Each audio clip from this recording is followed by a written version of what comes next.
Hey everyone, this is Steve Huff at stevehufpphoto.com. 8 years strong, real-world camera and lens reviews, daily inspirations, all kinds of stuff, everything photographic. Today I'm here with you to show you guys a camera I've been shooting for a while, the Panasonic Lumix GX85. Now this is the smaller baby brother to the larger Panasonic GX8. Which I did shoot and wrote a first look report on a while ago, and I enjoyed it. And I own the Pen F, I own an EM10 Mark II and an EM5 Mark II. My favorite of those three is the Pen F. And then you have the GX85, which comes in a few $100s cheaper while still offering things such as the 5-axis image stabilization, which it works excellent. You're getting the Panasonic colors and signature look, because all cameras, all sensors, even lenses to some extent, will determine the color, the contrast, the sharpness, the pop, the depth of field, and so forth. So Panasonic Micro Four Thirds cameras, to me, always had a little bit of edge, more of an edge up on the contrast, that depth. They look a little more dramatic in my experience. So there is a look to the Panasonic files that is different than the Olympus files when you come to Micro Four Thirds. And a lot of people these days, they either love Micro Four Thirds, and a lot of people pan it off as a toy when they're seriously not a toy. We can get amazing image quality today from most cameras that are over $500-600. This being one of them. I've been shooting with it, and I've been using the amazing Panasonic 42.5 f1.7. Now this is the baby brother, or I should say the baby of the Panasonic Nocticron, which is probably my favorite lens for Micro Four Third. It was made in collaboration with Leica.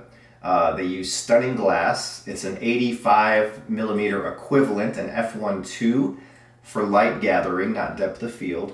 But this lens right here, the 42.51 f1.7, is tiny. That's with the hood on, that's with the hood off.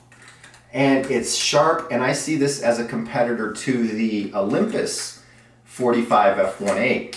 And if it was between the Olympus 45 f1.8 and this Panasonic, I'd choose the Panasonic. This is a lovely, lovely lens. I also have been shooting with the Lumix 25 f1.7. This is the 50mm equivalent, and as we know, Olympus has a 25 f1.8, which I really, really like. But again, if choosing between the two, I'd probably lean towards the Panasonic.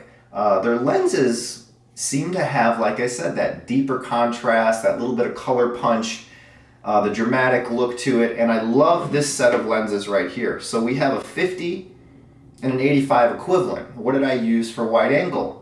Well, I just finished, I'm midway through my written review for this. And in that review, I used these two lenses in addition to the Olympus 7-14 f2.8 Pro, which is one of my favorite wide-angle lenses, ultra-wides of all time.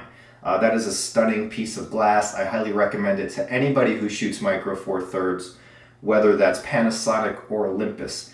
For ultra-wide, it is stunning.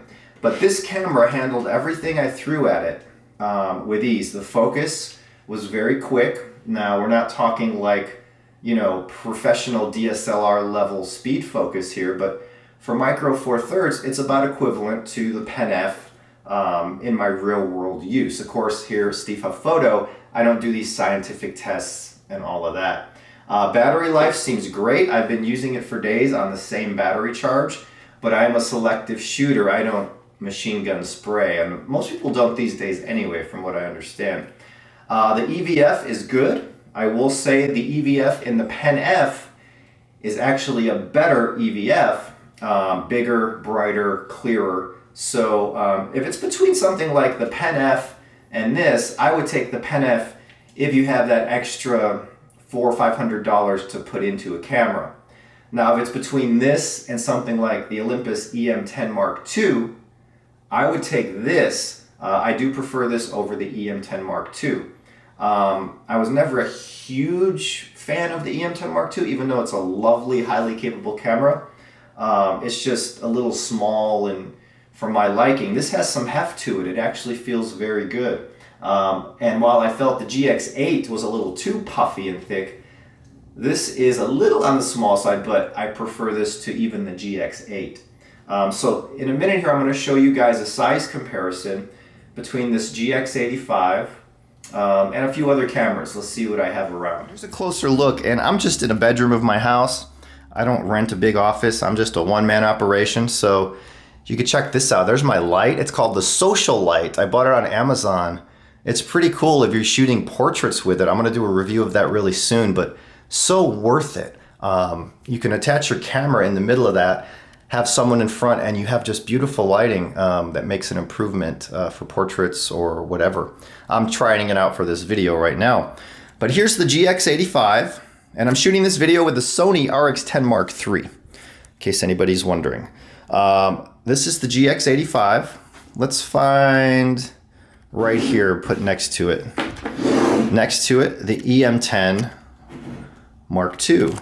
So as you can see, the EM10 Mark II and GX85 are pretty close in size. This has the SLR Magic 50 T95 on it, giving us a 100mm equivalent manual focus, but built like a freaking tank. So these two cameras, of course, you have the bump on the EM10 for your EVF. Here you don't, so it's a little flatter. But between these two, I take the GX85 if I was buying from scratch.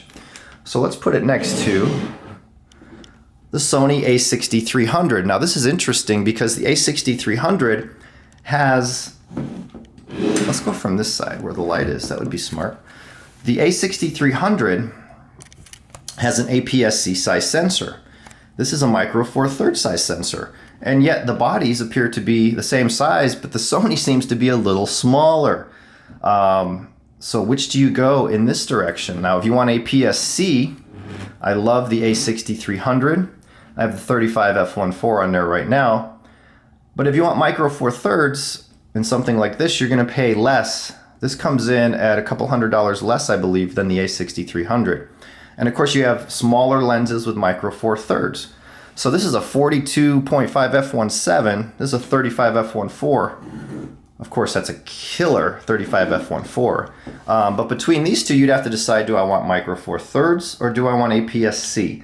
They're both fantastic. The Sony has amazing specs. It's fast. It just depends on which system you want to get into. So let's say you want to stay with micro four thirds, because that's what we're talking about today. Something like the Pen F. Now you can see the Pen F. Of course, I have the JB Designs grip on it, which is awesome. Very cool look to it.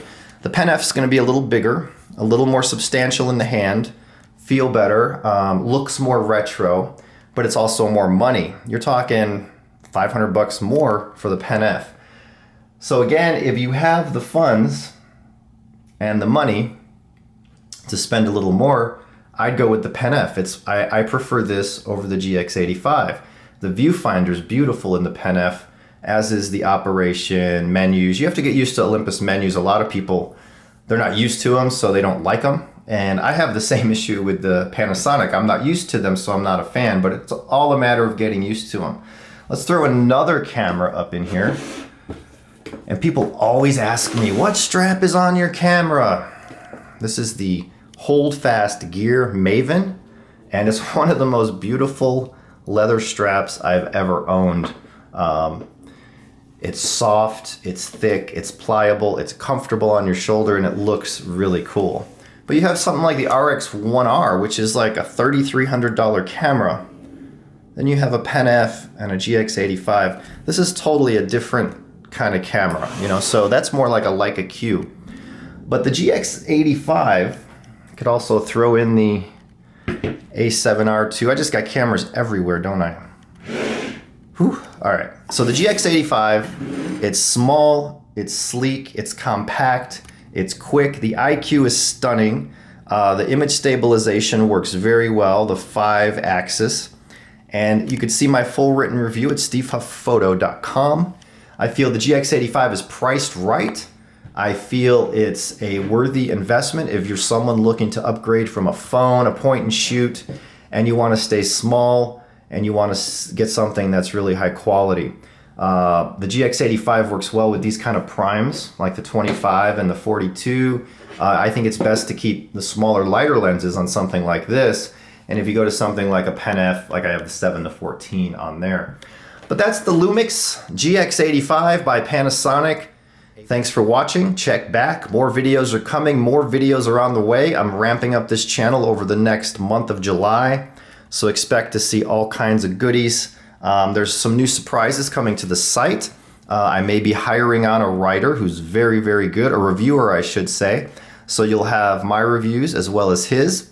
And down the road, I might add a third, just to keep everything going so we can offer, or I can offer you more reviews, more news, and all that kind of good stuff at stevehufpphoto.com. So check back every day for daily inspirations, news, reviews, all kinds of goodies, and I will see you next time.